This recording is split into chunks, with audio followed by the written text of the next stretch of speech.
Kamusta mga ka-Apple? Welcome back sa Apple Intelligence, ang inyong go-to channel para sa lahat ng latest tech updates. Ngayong araw, tatalakayin natin ang pinakabagong update ng Apple, iOS 18.2, iPadOS 18.2, at macOS Sequoia 15.2. Ang update na ito ay puno ng mga nakakabighaning features na siguradong magpapabago sa paraan ng paggamit nyo ng inyong Apple devices.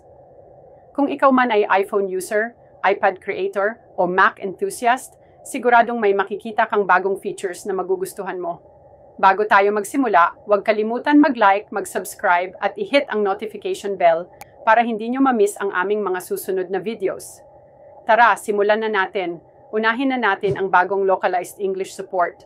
Ngayon, makakakuha na tayo ng mas personalized na karanasan sa Apple devices sa mga bansa tulad ng Australia, Canada, Ireland, New Zealand, South Africa, at UK. Kung saan ka man sa mundo, mas magiging efficient at accurate ang Apple sa pag-unawa sa iyong mga commands. Huwag mag-alala dahil higit pang mga wika tulad ng Chinese, French, German, at Vietnamese ay darating din. Ngayon, pag-usapan natin ang Image Playground. Kung mahilig ka sa mga creative na imahe, ito na ang feature na para sa'yo. Sa Image Playground, pwede kang gumawa ng mga visuals gamit ang text o mga larawan mula sa iyong library. Pwede mo pang gawing mas creative ang mga ito, maglagay ng mga costume, accessories, o ilipat ang mga larawan sa ibang lugar. Wala nang limitasyon sa iyong imahinasyon. At guess what? Nandyan pa ang integration sa messages, so madali kang makakagawa ng mga kaakit-akit na larawan para ibahagi sa mga kaibigan mo. Pwede mo rin gamitin ang Image Playground sa Keynote at Freeform para magdagdag ng mga special touch sa iyong presentations o brainstorming sessions. Hala, eto pa, Genmoji. Nais mo bang magkaroon ng personalized na emoji na parang ikaw o isang kaibigan mo? Ngayon, pwede ka nang gumawa ng Genmoji base sa description ng iyong mood o kaganapan. Isulat mo lang at bam! May sarili ka ng custom emoji. At hindi lang yan, pwede mo pang i-customize ang iyong Genmoji. Magdagdag ng accessories tulad ng hats, sunglasses, at baguhin ang expressions para mas mag-match sa iyong mood. Mag-level up na sa iyong mga messages gamit ang mga ito. Next, may malaking improvement din sa Apple's writing tools. Kung nahirapan kang mag-isip ng tamang words o idea, mayroon ng bagong feature na tinatawag na Describe Your Change. I-type lang ang gusto mong gawin sa iyong text. Gusto mo bang gawing mas malupit ang iyong resume o gawing mas magaan ang isang dinner invite? Ipasuggest na lang kay Apple. With Describe Your Change, pwede mong baguhin o gawing mas catchy ang iyong writing style.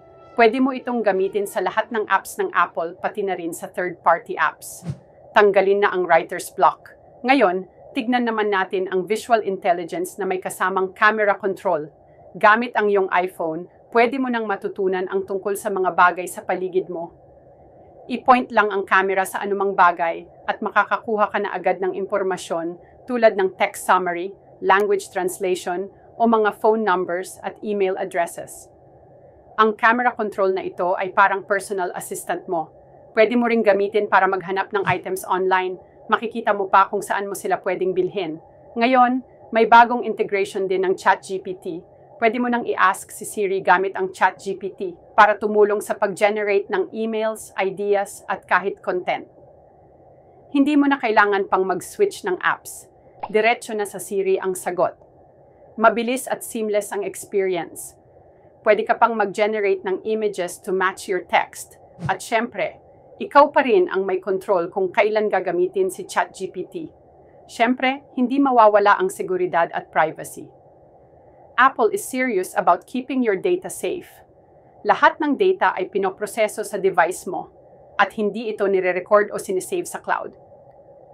Kapag kailangan ng heavy processing, may private cloud compute para tiyakin na hindi ibinabahagi ang iyong impormasyon nang walang iyong pahintulot. To sum it up, ang iOS 18.2, iPadOS 18.2, at macOS Sequoia 15.2 ay puno ng powerful features na magpapalawak ng kakayahan ng iyong Apple devices mula sa Creative Image Playground, personalized emojis, hanggang sa smart writing and Siri integration. Mas pinadali, mas fun, at mas secure. Ano ang thoughts nyo sa mga updates? Excited na ba kayong subukan ang Image Playground o gumawa ng Genmoji? I-comment nyo lang sa baba. Huwag kalimutang mag-like, mag-subscribe, at i-hit ang notification bell para updated kayo sa mga susunod na videos. Salamat sa panunood at magkita tayo sa susunod na video.